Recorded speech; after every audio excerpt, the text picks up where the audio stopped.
ഞാൻ നിന്നെ ഒരുപാട് തെറ്റിദ്ധരിച്ചിരുന്നു. അത് മാത്രമല്ല, ഞാൻ നിന്നോട് പല ക്രൂരതകളും ചെയ്തു.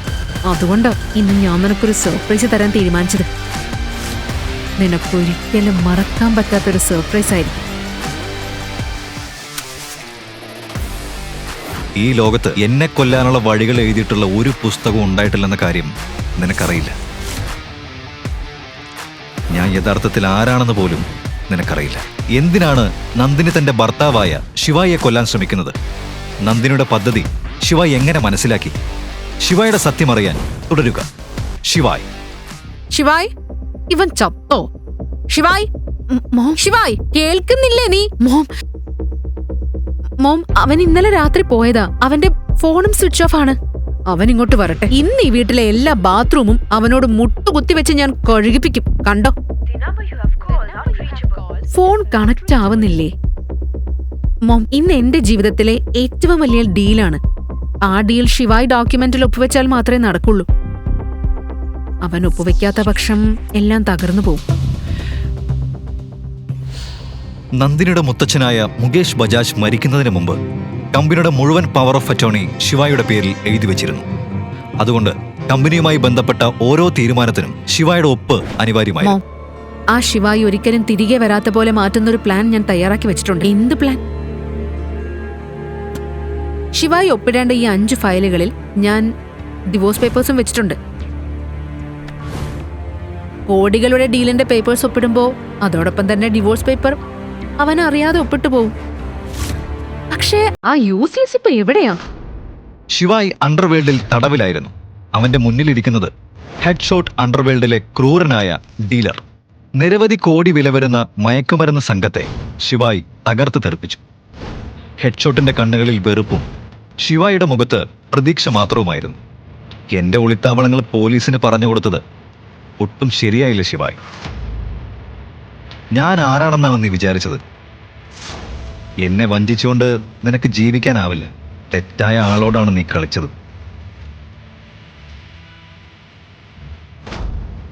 ശിവായ് മഹേശ്വരി, ഞാൻ നിന്നെ തകർത്ത് കളയും.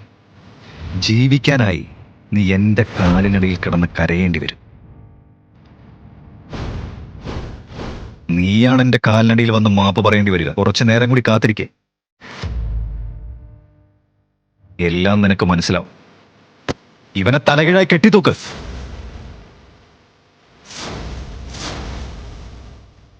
വസ്ത്രമഴിക്ക്. ഗംഗ, മഹാകാലിനെ നാശകാരി എന്ന് വിളിക്കുന്നത് എന്തിനാണെന്ന് നിനക്കറിയാമോ?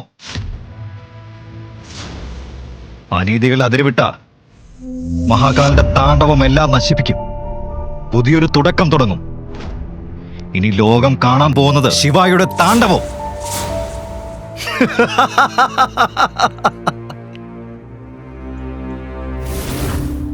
വസ്ത്രം അഴിക്കുവന്റെ. ഹെഡ്ഷോട്ടിന്റെ ഗുണ്ടകൾ ശിവായിന്റെ ശരീരത്തിലുള്ള ശേഷിച്ചിരുന്ന വസ്ത്രങ്ങൾ കീറിപ്പറിക്കാൻ എത്തിയപ്പോൾ ഗോഡൌണിലെ അന്തരീക്ഷം പെട്ടെന്ന് മാറി. ജയ് മഹാകാൾ. ബോസ്, ഈ പാമ്പ് എവിടുന്ന് വന്നു?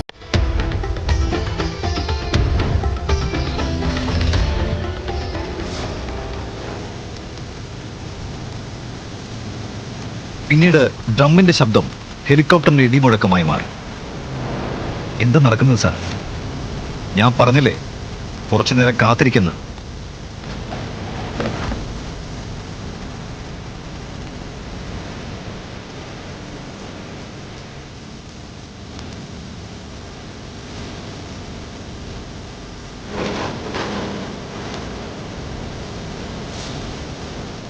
ബ്ലാക്ക് കാറ്റ് കമാൻഡോസിന്റെ തലവനായ ക്യാപ്റ്റൻ സർതാജ് ഇരുമ്പ് കമ്പിൽ കെട്ടി രക്തമൂറുന്ന ശിവായിനെ കണ്ടപ്പോൾ അവന്റെ കണ്ണുകളിൽ കോപത്തിന്റെ തീ തെളിഞ്ഞു.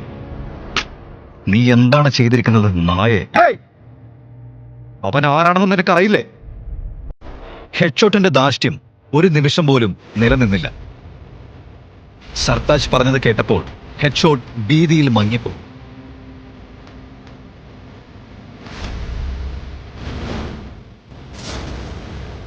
പക്ഷേ ഹെഡ്ഷോട്ട് എന്തെങ്കിലും പറയാൻ ശ്രമിക്കുന്നതിന് മുമ്പേ ശിവായി ആ സ്ഥലത്ത് നിന്ന് അപ്രത്യക്ഷനായി.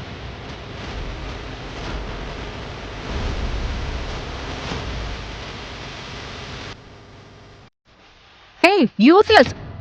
വീട്ടുപണിയിൽ നിന്ന് രക്ഷപ്പെടാനാണോ ഇന്നലെ രാത്രി മുഴുവൻ നീ പുറത്തു പോയത്?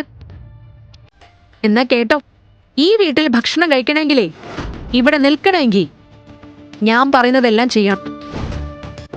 ഇനി ഞാൻ അറിയാതെങ്ങാനും പുറത്തു പോയാൽ നിന്റെ കാല് ഞാൻ ഒടിക്കും. മനസ്സിലായോ? Mom mom calm down. അവൻ വീട്ടിൽ കയറിയില്ല, അപ്പോഴേക്കും തുടങ്ങിയോ? വെള്ളം വേണോന്നല്ലേ ചോദിക്കേണ്ടത്? ശിവായി ബേബി, എവിടെയായിരുന്നു നീ? ഇന്നലെ രാത്രി ഞാൻ നിന്നെ എത്ര മിസ് ചെയ്തെന്നറിയോ? എന്തു പറ്റി നന്ദിനി? എന്തെങ്കിലും ജോലി ഉണ്ടായിരുന്നോ? ശിവായ്, ഞാൻ നിന്റെ ഭാര്യയല്ലേ. ജോലി ഉണ്ടെങ്കിൽ മാത്രമേ നിന്നെ ഓർക്കാൻ പാടുള്ളൂ. വെറുതെ ഞാൻ ഓർക്കില്ലേ? ഇന്നത്തെ നന്ദിനിയുടെ പെരുമാറ്റം ശിവായിക്ക് ഒട്ടും പിടികിട്ടിയില്ല. വിവാഹം കഴിഞ്ഞ് 3 വർഷമായിട്ടും സ്വന്തം മുറിയിലേക്ക് പോലും കയറാൻ അനുവദിക്കാത്ത പെൺകുട്ടി ഇന്ന് ശിവായുടെ ചുമലിൽ തല ചായ്ച്ച് അവന്റെ കാര്യങ്ങൾ ചോദിക്കുന്നു. ശിവായ്, ഓർമ്മയുണ്ടല്ലോ, നാളെ നമ്മുടെ ആനിവേഴ്സറിയാ. ഓഫ് കോഴ്സ്, എനിക്ക് ഓർമ്മയുണ്ട് നന്ദിനി. ആ ദിവസം ഞാൻ എങ്ങനെ മറക്കും? 1 വർഷം മുഴുവൻ കാത്തിരുന്ന ദിവസമാണല്ലോ. നാളത്തേക്ക് നിനക്കൊരു സർപ്രൈസ് ഉണ്ട്. ഓ, നീ അത്ര സ്വീറ്റാ.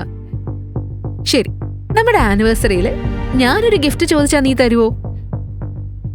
ഗിഫ്റ്റാണോ നന്ദിനി? നീ എന്റെ ജീവൻ ചോദിച്ചാലും അത് ഞാൻ നിനക്ക് തരും. അയ്യോ മജ്നൂനുണ്ടായവനെ, നീ ജീവനൊന്നും തരണ്ട. എന്റെ മോൾ എന്താണോ ചോദിക്കുന്നത് അത് കൊടുത്താ മതി. മോം മോം എന്തിനാ ഞങ്ങളുടെ ഇടയിൽ കയറി സംസാരിക്കുന്നത്? 1 മിനിറ്റ് ബേബി. അതും പറഞ്ഞ് നന്ദിനി ആ പേപ്പേഴ്സ് ശിവായുടെ മുന്നിൽ വെച്ച് ഒപ്പിടാൻ പറഞ്ഞു. You have to sign this. ഇതെന്താ പേപ്പേഴ്സ് നന്ദിനി? ബേബി, നാളെ നമ്മുടെ ആനിവേഴ്സറി അല്ലേ, അതിനായിട്ട് ഞാനൊരു സർപ്രൈസ് ഒരുക്കിയിട്ടുണ്ട്. അതിന്റെ ചെറിയ ചില ഫോർമാലിറ്റീസ് മാത്രമായത്. പക്ഷേ നന്ദിനി, ഏത് ഹോട്ടലാണ് ഇങ്ങനെ പേപ്പേഴ്സ് ഒപ്പിടാൻ ചോദിക്കുന്നത്? നിനക്ക് എന്നെ വിശ്വാസമില്ല അല്ലേ? പ്രശ്നമില്ല, നോക്കി വായിക്ക. അല്ല അല്ല അങ്ങനെയല്ല നന്ദിനി, ഞാൻ നിന്നെ പൂർണ്ണമായിട്ട് വിശ്വസിക്കുന്നു. നീ പേപ്പേഴ്സ് എല്ലാം വായിച്ചിട്ടുണ്ടെന്ന് എനിക്കറിയാം. ഞാൻ പൊതുവെ ചോദിച്ചതാ. അപ്പൊ ഒപ്പിട്.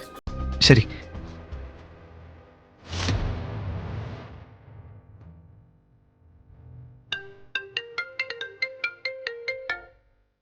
നന്ദിനി, ഒരു ഇമ്പോർട്ടന്റ് കോളാണ്. ഞാൻ 2 മിനിറ്റിൽ വരാം. ശിവായ്, ഹലോ. ശരി, ഞാൻ 10 മിനിറ്റിലെത്തും. ശരി നന്ദിനി, എനിക്കൊരു ഇമ്പോർട്ടന്റ് മീറ്റിംഗിന് പോകണം. കുറച്ച് സമയത്തിന് ശേഷം വന്ന് ഞാൻ ഒപ്പിടാം. ശിവായ്, പക്ഷെ ഒപ്പിട്ടിട്ട് പോവാം. എങ്ങോട്ടാ പോകുന്നത്? കണ്ടോ, നീ ഇത്ര സോപ്പിട്ടിട്ടും അവൻ ഒപ്പിടാതെ പോയത് കണ്ടോ? മോം, ദയവായിട്ടൊന്നും മിണ്ടാതിരിക്കൂ. എന്റെ കമ്പനി മുങ്ങിപ്പോവാ. അതിനിടയിൽ ഈ ഭിക്ഷക്കാരൻ ഒപ്പിടാനും തയ്യാറല്ല. ശിവായ് ഏക് വിനാശക് എല്ലാ എപ്പിസോഡുകളും കേൾക്കാൻ പോക്കറ്റ് FM ആപ്പ് ഡൗൺലോഡ് ചെയ്യൂ. Link in description.